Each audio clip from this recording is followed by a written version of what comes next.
अस्सलाम वालेकुम व्यूवर्स, आज मैं Toyota Vitz 2018 model 1000 CC F safety edition का कंप्लीट रिव्यू आप लोगों के साथ शेयर करने वाला हूँ। इस रिव्यू में मैं आप लोगों के साथ इसकी फुल कंजम्पशन के बारे में, प्राइस के बारे में, इसकी प्लस नेगेटिव पॉइंट्स के बारे में, ग्राउंड क्लियरेंस के बारे में और इसकी कंफर्ट के लिहाज से और जो लेग स्पेस है इंटीरियर में, तो उसके बारे में डिस्कस करूँगा। क्योंकि गाड़ी मैंने ख़ुद अपनी सेल्फ यूज़ के लिए इम्पोर्ट किया है, तो इसकी ज़्यादातर मैं प्लस नेगेटिव पॉइंट्स के बारे में जान चुका हूँ। तो स्टार्ट लेते हैं, वीडियो कंप्लीट देखें ताकि जो भाई हज़रात इसको ख़रीदने में इंटरेस्टेड हो तो उनके पास एक कंप्लीट डेटा हो, ताकि उसके बाद सोच के वो अगर लेना चाहते हैं तो बिल्कुल ले सकते हैं। और ये गाड़ी मैंने क्यों चूज़ की अपने यूज़ के लिए, तो वो भी मैं डिस्कस करूँगा। जैसा कि आप हेडलाइट्स देख सकते हैं, तो बहुत ही खूबसूरत हेडलाइट्स दिए गए हैं इस बार as compared to previous shape.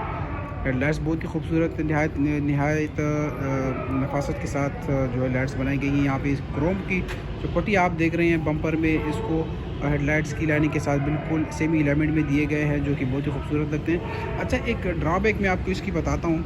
अगर आप नीचे देखें, यहाँ पे इंजन का जो शील्ड है ये मुझे काफ़ी हद तक तंग करती है, क्योंकि ये जब मैं बम्पर वगैरह, ये जो ब्रेकर वगैरह पे मैं अगर जाता हूँ या गाड़ी में बंदे ज़्यादा हों तो ये ज़्यादातर लगती है। ये इंतहाई, क्योंकि पीछे की जो ग्राउंड क्लियरेंस है उसके इस लिहाज से ये और भी नीचे है, तो ये मुझे काफ़ी हद तक तंग करती है। अच्छा, एफ़ सेफ्टी एडिशन में और एफ़ में क्या फ़र्क है, ये तो आप ये फॉग लाइट देख लें।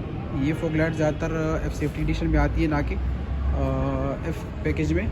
और दूसरा ये क्रोम की जो हैंडल्स हैं ये एफ़ सेफ्टी एडिशन में ही आती है। अच्छा, ये 2018 में एफ़ सेफ्टी एडिशन 2 स्टार्ट हुआ था और अभी जो है 2019 में एफ़ सेफ्टी एडिशन 3। उन दोनों के बीच में फ़र्क ये है कि हेडलाइट्स में जो है उसमें HID लाइट्स हैं और इस वाली गाड़ी में जो है HID नहीं आती। अगर किसने वहाँ पे जापान में सेल्फ यूज़ के लिए चेंज किया हो तो अलग बात। अच्छा, दूसरा एफ़ सेफ्टी एडिशन और एफ़ पैकेज में फ़र्क ये है कि इन दोनों भी अगर आप देखें तो ये सीटिंग का फ़र्क है। अगर आप इस सीट्स को देखें तो 2 टोन में आती हैं, ब्लू कलर में और ब्लैक कलर में। हेडरेस्ट भी दिए होते हैं एफ़ सेफ्टी एडिशन में। एफ़ में तकरीबन ये 1 पीस में ही आता है और एक ही कपड़े में ब्लैक कलर में, जो कि बिल्कुल मुझे पसंद नहीं है। ये जो शाइनी लुक आप देख रहे हैं तो ये एफ़ सेफ्टी एडिशन में ही आता है, एफ़ में आपको ये नहीं मिलेगा। यहाँ पे अगर आप यहाँ पे आप वाज़ेह तौर पे देख सकते हैं, ये शाइनी लुक सिर्फ़ और सिर्फ एफ़ सेफ्टी एडिशन में आता है। ये और डोर हैंडल्स जो हैं ये भी क्रोम में आते हैं, जैसे कि बाहर के हैंडल्स हैं। ये एक प्लस पॉइंट हो गया इसमें। इंजन पुश स्टार्ट बटन इस साइड पे होते हैं, ना कि उस साइड पे। अच्छा, यहाँ पे 2 बटन्स हैं, ये आप देख सकते हैं। ये एंटी कोलिजन ब्रेकिंग सिस्टम ये अक्सर मैं बंद ही रखता हूँ, क्योंकि इसका नुकसान पाकिस्तान में ज़्यादा है आके फ़ायदा। ये फॉग लाइट के लिए बटन ये एक्सटर्नल यहाँ पे मैंने लगाया हुआ था। इसके अलावा ये 2 बटन यहाँ पे ऑटो हेडलाइट्स के लिए और लेन असिस्ट। इसके लेन असिस्ट के तरीक़ेकार के इसको यूज़ कैसे करते हैं, ये कैसे कारआमद हो सकता है, तो इसके लिए मैं अलग वीडियो बनाऊंगा। अच्छा, इसके अलावा फ्यूल कंजम्पशन में मैं आखिर में बताऊंगा। मैं पीछे जाता हूं और पीछे जो है लेग स्पेस हम चेक करते हैं कि इसकी लेग स्पेस कितनी है। और ये अगर आप देखें तो अगर एक्वा अभी मैंने तकरीबन 2-3 साल चलाई थी, उसकी लेग स्पेस इंतहाई कम थी, जो कि लंबे हाइट वाले बंदे के लिए बहुत ही प्रॉब्लमेटिक होता था। अगर आप यहाँ पे देखें तो काफ़ी, अगर मैं ऊपर से दिखाऊँ आप लोगों को तो काफ़ी स्पेस है। अभी अगर कोई लंबा बंदा भी बैठे इसमें तो वो भी आसानी से बैठ सकता है। मैंने ऑलरेडी आगे की जो सीट्स हैं उसको पीछे किया हुआ है।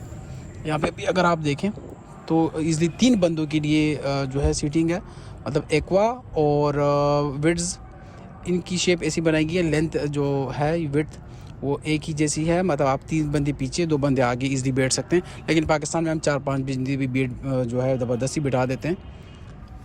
यहाँ के देखें, अगर आप यहाँ पे भी ये क्रोम में होती हैं। अच्छा, दूसरा ये प्रॉब्लमेटिक चीज़ इसमें ये है जो कि मुझे तंग करती है। यहाँ पे मैं अक्सर हाथ या कोई पीछे बैठा होता है वो हाथ ऊपर कर देता है हैंडल के लिए, लेकिन यहाँ पे हेड ना एफ़ में मिलता है ना एफ़ सेफ्टी एडिशन में आपको मिलता है।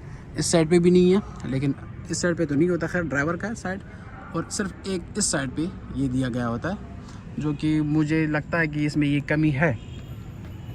अच्छा जी, ये एक ऑप्शन शीट भी मैं आप लोगों को एक नज़र झलक दिखा दूँ। ये गाड़ी मैंने RA ग्रेड की इंपोर्ट की थी। RA ग्रेड मतलब रिपेयरेबल, इसमें कुछ ऐसा काम बाकी है जो कि आपने ख़ुद रिपेयर करना है। एक्सटर्नल इंटीरियर दोनों बीबी ग्रेड के हैं, मतलब ए सबसे अच्छा ग्रेड होता है, उसके बाद के ग्रेड है बीबी। इसलिए दिया गया है कि अंदर से भी गाड़ी साफ़ थी, और अगर बाहर से देखें तो आपने जो ऑक्शन शीट में डरना है तो W2 और XX से डरना है, जो कि पाकिस्तान के हिसाब से टचिंग में शुमार होता है। तो इसमें एज सच W2 और XX रिप्लेसमेंट और जो है रिपेयर वेव नहीं है। ये मामूली हल्के पुल्के स्क्रैचेज हैं, हल्के पुल्के डेंट्स हैं, जो कि मैंने गाड़ी में चेक किए सच नज़र नहीं आए। ये बम्पर पे जो एक स्क्रैच है ये भी बिल्कुल मौजूद है। ये XB-A1 ये भी मैं आप लोगों को दिखा देता हूँ कि कहाँ पे और किस हद तक ये नज़र आता है। अच्छा, इसकी कलर कोड की मैं अगर बात करूँ, ज़्यादातर लोग कहते हैं कि विड्स का पर्ल बहुत वाज़ेह है और एक्वा का नहीं है। बाकी छोटी गाड़ियों की जो मतलब ये पर्ल वाइट कलर लोग कहते हैं पर्ल वाइट है, लेकिन असल में वो वाइट नज़र आता है। तो ये सबसे अहम बात यह है कि आपने कलर कोड का देखना है। विड्स में जितनी भी गाड़ियाँ आती हैं वो 070 कोड के साथ आती हैं। 070 कोड प्रीमियम में, एक्सियो में, प्राडो और लैंड क्रूज़र, इन बड़ी बड़ी गाड़ियों की कोड्स इसमें इस्तेमाल हुए हैं। मतलब 070 सब का कोड सेम ही है। इस वजह से ये तकरीबन आपको थोड़ी सी जर्दी दिखाता है बीच में गाड़ी के कलर में, जो कि वाज़े पर्ल होता है। तो इस वजह से विड्स को लोग पसंद करते हैं क्योंकि इसका कोड 070 है और इसका पर्ल ज़रा वाज़े है।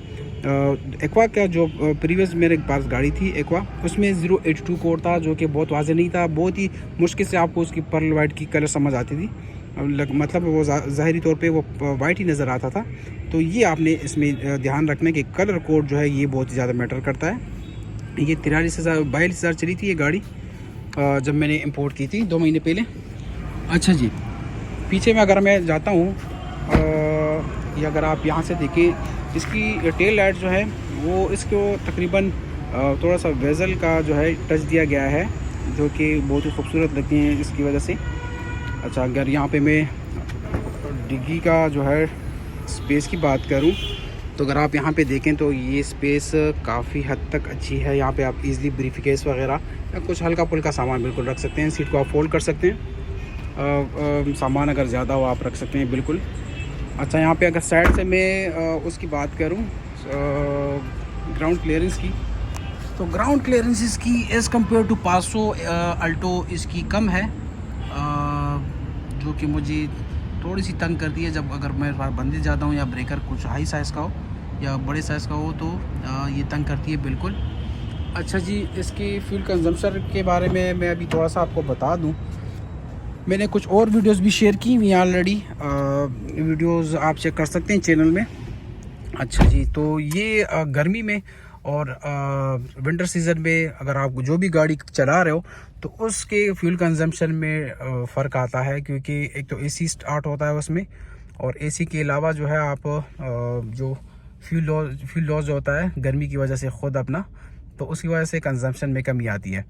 तो विंटर सीज़न में, ये तो अभी विंटर सीज़न है, लेकिन समर के मौसम में जो है मुझे इसकी माइलेज तकरीबन 500 तक आ रही थी, तकरीबन 14.5 किलोमीटर पर लीटर के हिसाब से।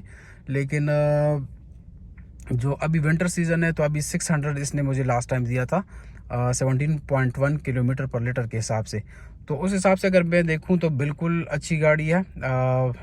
अगर मैं इसको अल्टो के साथ कंपेयर करता हूं तो अल्टो की कंजम्पशन इंतहाई अच्छी है। लेकिन मसला ये है कि अल्टो की कीमत आजकल तकरीबन 20 लाख तक 19 लाख तक चली गई है।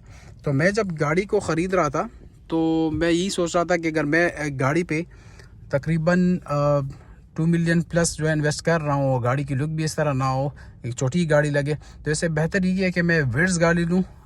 पासो को भी मैंने अगर देखा तो पासो के शॉक्स थोड़े से सख्त हैं, उसकी ग्राउंड क्लियरेंस भी अच्छी है, लेकिन वो भी जो है एक लग्जरी लुक के साथ नहीं है। तो इस वजह से मैंने 1000 सीसी को चूज़ किया, और उसमें विड्स को मैंने, क्योंकि ये एक हॉट आइटम है यहाँ पे पाकिस्तान में, काफ़ी अरसे से इसकी मुख्तलिफ शेप्स चल रही हैं, लोग ख़रीद रहे हैं, लोग इसको पसंद करते हैं, पार्ट्स भी इसके अवेलेबल हैं। तो इस वजह से मैंने इस गाड़ी को चूज़ किया। बस ये कुछ प्लस नेगेटिव पॉइंट्स मैंने आप लोगों के साथ शेयर भी किए कि क्या क्या जो है इसके नुकसानात हैं या इसको जो नेगेटिव पॉइंट्स। अच्छा, अंडर पावर की अगर मैं बात करूं तो अगर लोग ये जो कहते हैं कि अंडर पावर है तो ये बिल्कुल गलत बात है। जापान अगर एक चीज़ बनाती है तो उसमें इस किस्म की कोई ख़ामी या कोई किस्म की कमी इसमें वो नहीं छोड़ते। 1000 सीसी के लिए इतनी जो स्पीड है और जितनी रेस इसमें है वो बिल्कुल सही है। मैंने ख़ुद टेस्ट किया है, ड्राइव के लिहाज से बहुत ही कंफर्टेबल है। जो नॉइज़ पोल्यूशन बिल्कुल इसमें नहीं है, मतलब बाहर की आवाज़ जो है वो बिल्कुल आपको अंदर बहुत ही कम आती है। तो ये भी एक प्लस पॉइंट है। और दूसरा ये कि 1000 सीसी और 1500 सीसी को हाइब्रिड को मैं अगर मैं कंपेयर करूं तो लोग ज़्यादातर 1000 सीसी को इसलिए पसंद करते हैं क्योंकि 1500 सीसी हाइब्रिड गाड़ी उसमें तकरीबन अगर 35-30 लाख रुपए बंदा इन्वेस्ट कर रहा है और गाड़ी भी छोटी है, तो इस वजह से लोग उसको पसंद नहीं करते। और 1000 सीसी ज़्यादा इंपोर्ट होती है पाकिस्तान में, तो इस वजह से लोग तकरीबन 28 से 27 लाख रुपये में जो लोडेड गाड़ी है वो लेना पसंद करेंगे। अच्छा जी, ये गाड़ी मुझे तकरीबन 2-3 महीने पहले जब डॉलर सस्ता था 155-157 के लगभग था, तो उस वक्त मुझे ये गाड़ी तकरीबन 26.5 लाख की पड़ी। और अभी मैं इसकी डिमांड 28.5 लाख कर रहा हूँ, मतलब 28.5 लाख से कम मैं नहीं बेचूंगा क्योंकि आने वाला माल जो है इससे भी महंगा होगा। तो ये एक लंबी सी वीडियो तो हो गई, लेकिन कंप्लीट डेटा जो इसके रिलेटेड था मेरे पास तो मैंने आप लोगों के साथ शेयर किया। इंशाल्लाह कुछ और ऐसी पॉइंट्स जो मैं भूल गया इसमें वीडियो में, तो आप बिल्कुल पूछ सकते हैं, मैं इंशाल्लाह उसकी भी जवाब देने की कोशिश करूँगा। तो इस वक्त तक के लिए इतना ही। इंशाल्लाह आने वाली वीडियोज़ में कुछ और डिटेल्स भी मैं आप लोगों के साथ और गाड़ियों की भी शेयर करूँगा। तो अब तक के लिए अल्लाह हाफिज़।